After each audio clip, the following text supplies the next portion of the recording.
Hello students, I am Ravi Kumar from KVCRPF Mokama Ghat. आज हम लोग पॉलिटिकल साइंस का सेकंड चैप्टर कॉन्स्टिट्यूशनल डिजाइन यानी संविधान निर्माण के बारे में जानेंगे।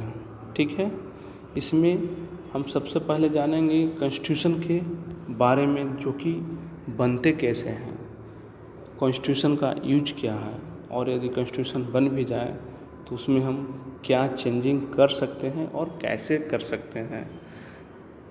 तो इस सबसे पहले इसमें जानने के लिए हमें साउथ अफ्रीका का बारे में हम लोग जानेंगे कि जो वहाँ पर कॉन्स्टिट्यूशन जो निर्माण किया गया था उसके बारे में। तो democratic constitution in south Africa, south Africa में जो लोकतांत्रिक संविधान बनाया गया था वो किस तरह से बनाया गया था उसके बारे में हम लोग जानेंगे।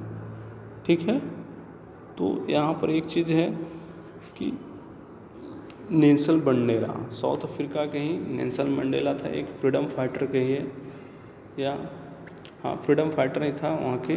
तो वो एक कोड किए हैं, वो बात बोले हैं कि क्या बोले हैं कि मैं वाइट डोमिनेशन, जो गोरे लोग का जो प्रभुत्व है उसके एंगेस्ट भी हूँ, और इसके साथ साथ जो ब्लैक डोमिनेशन है यानी जो काले लोगों का जो प्रभुत्व है, श्वेत लोगों का, उसके खिलाफ भी हूँ। मैं एक ऐसे आइडियल का निर्माण करना चाहता हूँ जहाँ पर कि एक डेमोक्रेटिक सिस्टम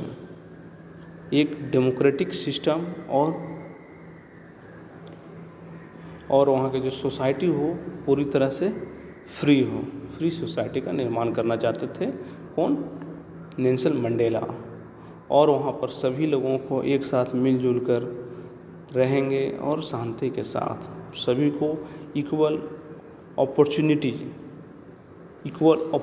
भी, उन्हें समान अवसर भी मिले, और मैं जिसके लिए जीना चाहता हूँ और अचीव भी करना चाहता हूँ, और ज़रूरत पड़े तो हम इसके लिए मैं अपनी जान देने के लिए, जो ये आइडियल जो था उनके पास, वो सभी के लिए वो अपना जान भी देने के लिए तैयार थे। ऐसा कोड किए थे कौन? तो नेल्सन मंडेला ने। ठीक है, तो नेल्सन मंडेला साउथ अफ्रीका के एक डेमोक्रेटिक फाइटर थे। ठीक है, तो साउथ अफ्रीका में भी पहले यूरोपीय लोग आए थे। साउथ अफ्रीका, जिस तरह से इंडिया में अंग्रेज लोग आए उसी तरह से साउथ अफ्रीका में भी यूरोपीय लोग आए थे, जिस तरह से इंडिया में आए थे उसी तरह से साउथ अफ्रीका में वे यूरोपियन का आगमन हुआ था, और वहाँ पर भी उन्होंने साउथ अफ्रीका को गुलाम बनाया था। लेकिन वे साउथ अफ्रीका में जो यूरोपियन थे, दोनों में कंडीशन यही था कि इंडिया में वो अस्थायी रूप से नहीं सेटल हुए थे, लेकिन जो साउथ अफ्रीका में जो यूरोपियन थे वे वहाँ पर जाकर परमानेंटली रूप से सेटल हो गए, वहीं पर रहने लगे, वहीं पर अपना घर बनाकर रहने लगे, और वे वहाँ पर लोकल रूलर बन गए हैं। तो उन लोगों ने वहाँ पर एक सिस्टम बनाया जो कि वाइट कम्युनिटी के लोगों को उन्होंने सभी सुविधाएं मिलती। तो सिस्टम जो बनाया जिसमें वाइट कम्युनिटी के जो श्वेत लोग थे उनको सभी फैसिलिटी मिलती थी, लेकिन जो ब्लैक कम्युनिटी के जो अश्वेत लोग थे उनको कोई भी सुविधा नहीं मिलता था, और उसे नीचा समझा जाता था, छोटा समझा जाता था, और उनको उतनी ज़्यादा सुविधाएं भी नहीं दी जाते थे। तो इसी सिस्टम का विरोध करते थे कौन? Nelson Mandela. इस तरह के जो सिस्टम था डिस्क्रिमिनेशन का, उसका वो विरोध करते थे, जिसके लिए वो जो वाइट साउथ अफ्रीकन जो गवर्नमेंट थे उसके द्वारा उन्हें ट्रीसन, जो देशद्रोह का जो केस होता है, उस पर आरोप लगाया था नेल्सन मंडेला पर, और उन्हें 1964 में पूरे लाइफ के लिए इम्प्रिजनमेंट की सज़ा यानी आजीवन सज़ा दिया गया, आजीवन कारावास की सज़ा दी गई, और उन पर यह गुनाह था कि पार्थिव रिजिम जो रिजिम थे या फिर सिस्टम, रंग भेद का जो विरोध किया था। तो अपार्थिव सिस्टम होता क्या है इसके बारे में हम लोग जानेंगे। पहले अपार्थिव सिस्टम में रंग भेद जो सिस्टम था वो क्या होता है उसके बारे में हम लोग जानेंगे। तो इसमें क्या होता था कि अपार्थिव सिस्टम में कि वाइट कम्युनिटी के लोग और फिर ब्लैक कम्युनिटी के लोगों और अदर कम्युनिटी के लोगों के जो के बीच में क्या था कि एक डिस्क्रिमिनेशन किया जाता था, भेदभाव किया जाता था ब्लैक और अदर कम्युनिटी के लोगों के बीच में, जिसमें वाइट कम्युनिटी के लोगों को सारी फैसिलिटी दी जाती थी, लेकिन जो ब्लैक कम्युनिटी के लोग थे या फिर और भी अदर कलर के कम्युनिटी के जो लोग थे उन लोगों को कोई भी फैसिलिटी नहीं दी जाती थी। तो इसी सिस्टम का नाम था अपार्थाइड सिस्टम यानी रंगभेद सिस्टम। ठीक है। और जो नेल्सन मंडेला के जो आजीवन कारावास की जो सज़ा मिली तो वे सज़ा दी गई उन्हें कितना वर्ष तक, तो 28 ईयर, नेक्स्ट 28 ईयर तक वो साउथ अफ्रीका के मोस्ट ड्रेडेड प्रिजन यानी जो सबसे भयानक जो जेल था वहाँ पर रोबिन आइलैंड में इनको रहना पड़ा था 28 वर्षों तक। ठीक है। और आगे हम लोग जानेंगे स्ट्रगल अगेंस्ट अपार्थाइड, जो रंग भेद के लिए के खिलाफ जो संघर्ष था उसके बारे में हम लोग जानेंगे किस तरह से किया था। ठीक है।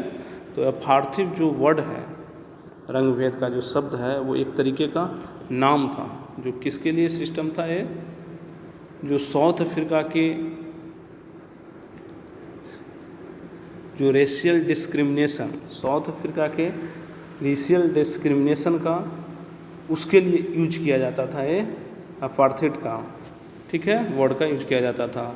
तो यह सिस्टम को इम्पोज्ड किया गया था वाइट यूरोपियन के द्वारा, ऐसा लादा गया था, ऐसा लाया गया था सिस्टम किसके द्वारा, तो यूरोपियन के द्वारा।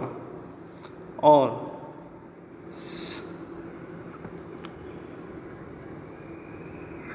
इसके साथ ही 17th एंड 18th सेंचुरी में साउथ अफ्रीका का कैप्चर किया था कौन, यूरोपियन ने, जिस तरह से लाइक इंडिया को किया गया था उसी तरह से साउथ अफ्रीका को भी कैप्चर कर लिया।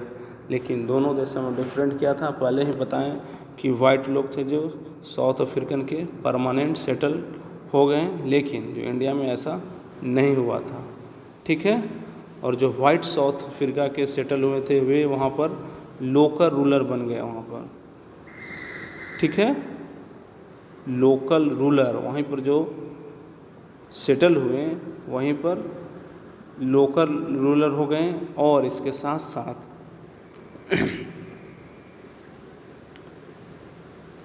वे वहाँ पर रूल करने लगे और फिर वे अपार्थिव जो सिस्टम था उसको वो फॉलो करने लगे।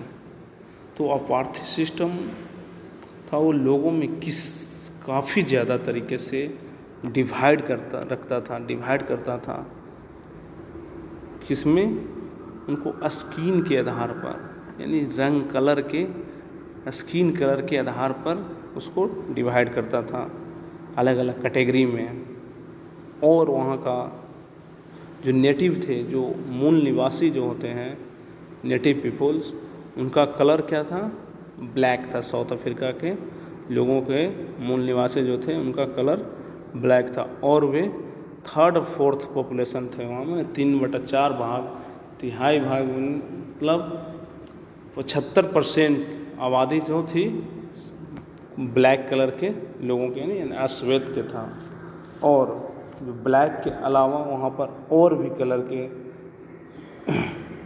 मिक्स्ड रेस कलर थे और भी थे जो ग्रुप के रहते थे।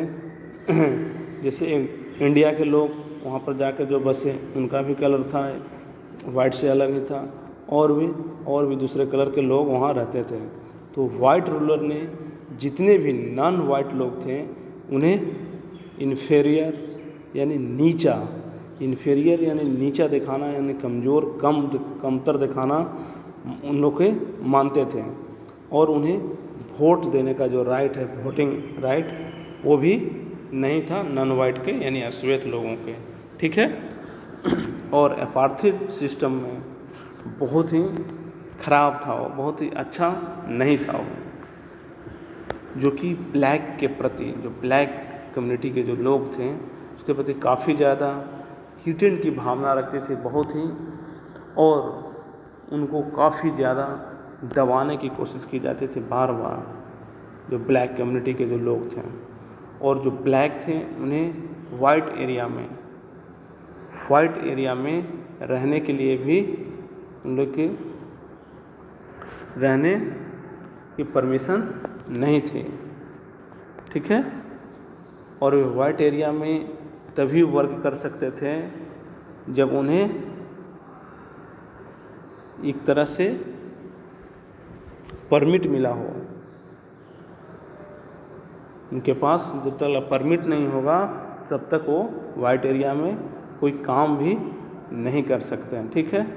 और उन्हें क्या था, ट्रेन, बस, taxi, hotel, hospital, school and college, library, cinema halls, theatre, beach, swimming pools, ये सभी जगह, स्विमिंग पूल्स और पब्लिक टॉयलेट्स, ये सभी जगह पर क्या था कि दोनों कम्युनिटी के लिए, वाइट और ब्लैक कम्युनिटी के लिए एक सेपरेट व्यवस्था था, अलग अलग व्यवस्था किया गया था, ठीक है।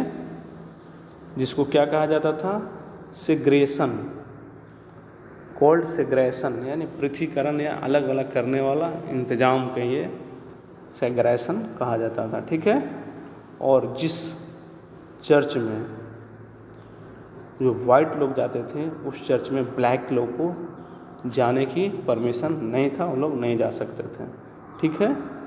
और ब्लैक लोग जो थे वो एसोसिएशन, जो संगठन होता है, उसका भी वो लोग निर्माण नहीं कर सकते। उसके साथ साथ वो प्रोटेस्ट, जो विरोध करना होता है, वो भी नहीं कर सकते थे, ठीक है।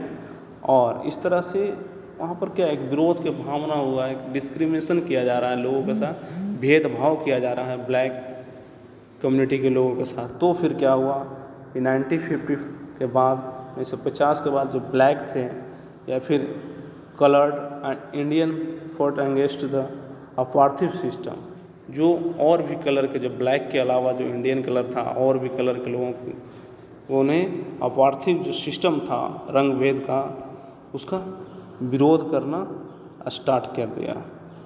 और उन्होंने प्रोटेस्ट मार्च भी निकाला, प्रोटेस्ट किया, स्ट्राइक किया, ठीक है। और उस तरह से एक संगठन था African national Congress, ANC,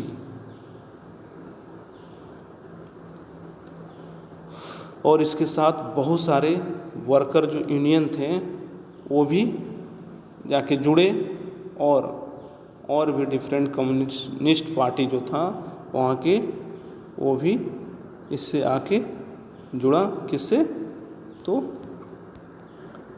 African national Congress से, ठीक है। और कुछ सेंसिटिव जो वाइट जो लोग थे, गोरे लोग, वो भी इसमें आकर जुड़े, जो चाहते थे कि इस तरह के पार्थिव जो सिस्टम है रंग भेद का, उसको समाप्त होना चाहिए। अच्छा सिस्टम नहीं है, डिस्क्रिमिनेशन का, भेदभाव का सिस्टम, इसको समाप्त होना चाहिए। इसके साथ साथ जो और भी